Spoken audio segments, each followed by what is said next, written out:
Now, I developed a questionnaire with one of my students, Shelley Carson, about, geez, it's just about 30 years ago now, 20 years ago, I guess, called the Creative Achievement Questionnaire. And I'll show you that here. And I'll show you some of the things that are interesting about it.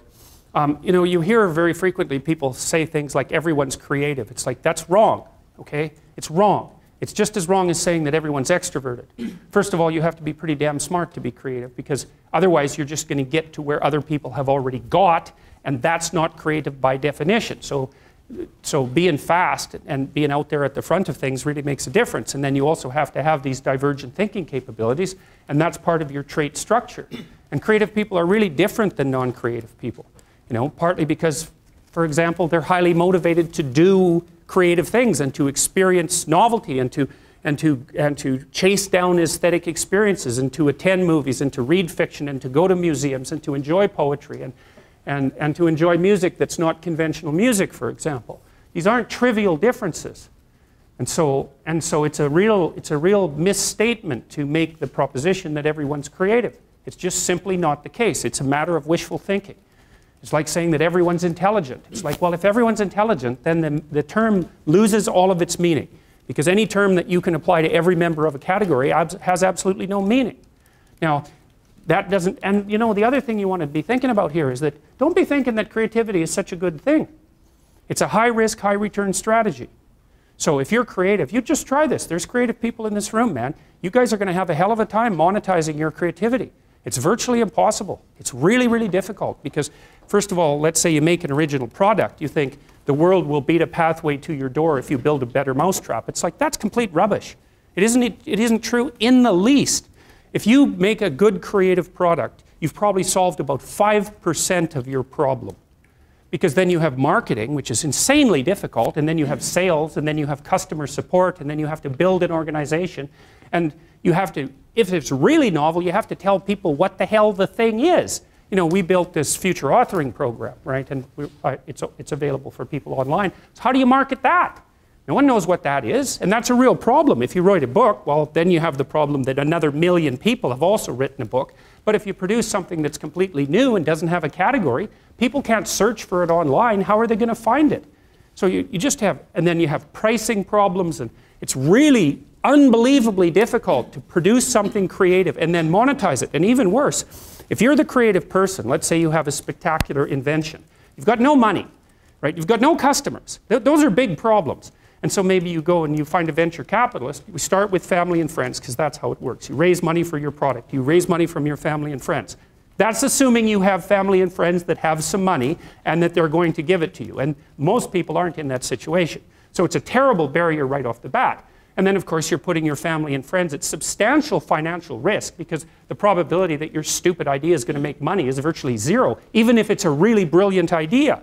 And so then let's say, well, you get past family and friends and you get venture capitalists involved, because that's often the next step, or an angel investor.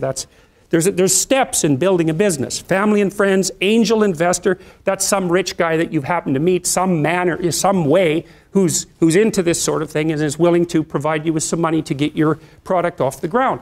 Well, how much of your product is that person going to take? Well, most of it. Most of it. And then if you get a venture, and no wonder, because you know, you don't have any money. How are you going to bargain for control over your product? He'll just say, well, do you want the money or not? And if your answer is no, then he'll go and do something else with his money. It's not like there's no shortage of things that you can do with your money. There's a million things you can do with it. So you're not in a great bargaining position. And then if you get venture capitalists involved, they'll take another big chunk, and maybe if they're not very straight with you, they'll just throw you out. Because maybe by that point in the company's development, you're nothing but a pain in the neck, because what do you know about marketing and sales and customer service and building an organization and running a business? Like, you don't have a clue, so why do they need you? So even if you're successful at generating a new idea and you put it into a business, the probability that you, as the originator of the idea, are going to make some money from it is very, very low. So don't be thinking that creativity is something you would want to curse yourself with. Now, you know, it's not all bad, because it opens up avenues of experience for creative people that aren't available to people who aren't creative. But it definitely is a high-risk, high-return strategy. You know, so the overwhelming probability is that you will fail. but a small proportion of creative people succeed spectacularly. And so it's like a lottery in some sense. You're probably going to lose. But if you don't lose, you could win big. And that keeps a lot of creative people going. But also, they don't really have much choice in it, because if you're a creative person, you're like a fruit tree that's bearing fruit. So you don't really have, you can suppress it, but it's very bad for you. You know, the creative people I've worked with is if they're not creative, they're miserable, so they have to do it. But, and you know, there's real joy and pleasure in it, and psychological utility. But that doesn't necessarily mean that it's an intelligent, it's certainly not a conservative strategy for moving forward through life. So, and you know, whenever I talk to people who are creative, and you guys should listen to this, because I know what I'm talking about. If you happen to be creative, if you're a songwriter or another kind of musician or an artist or any of the other number of things that you might be, find a way to make money and then practice your craft on the side, because you will starve to death otherwise. Now, for some of you that won't be true, but it's a tiny minority. Your best bet is to find a job that will keep body and soul together and parse off some time that you can pursue your creative thing, because then, well, as a long-term strategy, a medium to long-term strategy, it's a better one. But it's got incredibly difficult for people, musicians for example, it's incredibly difficult for new musicians to monetize their craft, even if they're really, really good at it. So well, so anyway, so don't be, so I say, well, everyone's not creative, and everybody goes, oh, that's terrible. It's like, it's not so terrible. It's not self-evident that you would curse someone with high levels of creativity. So, all right, so here's how our creative achievement questionnaire works. What we did essentially was we thought up how many domains there are in which you might be creative. And this is, remember, when you're designing a questionnaire, you want to be over-inclusive, because the statistics will take care of it, right? So you can take a big area of potential, you can take a large area and aim your questionnaire at it, and you can do statistics post hoc to see if you're covering the area. If the things that you're measuring are nicely correlated, there's something about them that's similar. If they're not correlated, then maybe you're measuring two different things and you can get rid of one of them. That's fine. So we did start with a pretty wide range. We thought, okay, well, what domains can you be creative in?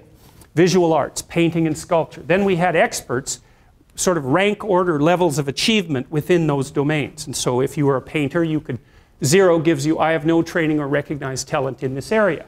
Okay, so you really want to keep an eye on the zeros, all right? So then, I have taken lessons, people have commented on my talents, I have won a prize, my work has been critiqued in national publications.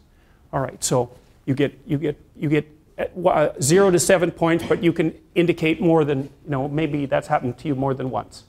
So, and what happens, this is interesting, is that the higher you are up in this hierarchy, the more likely it is that those things have happened to you more than once. And that's another example of this weird thing called the Pareto principle, or Price's law, which is that it's sort of, as good things happen to you, the probability that more good things will happen increases. Right, so because once you're famous, people give you all sorts of opportunities to do other things, right? So your success doesn't go like this. It goes like this, 0, 0, 0, skyrocket.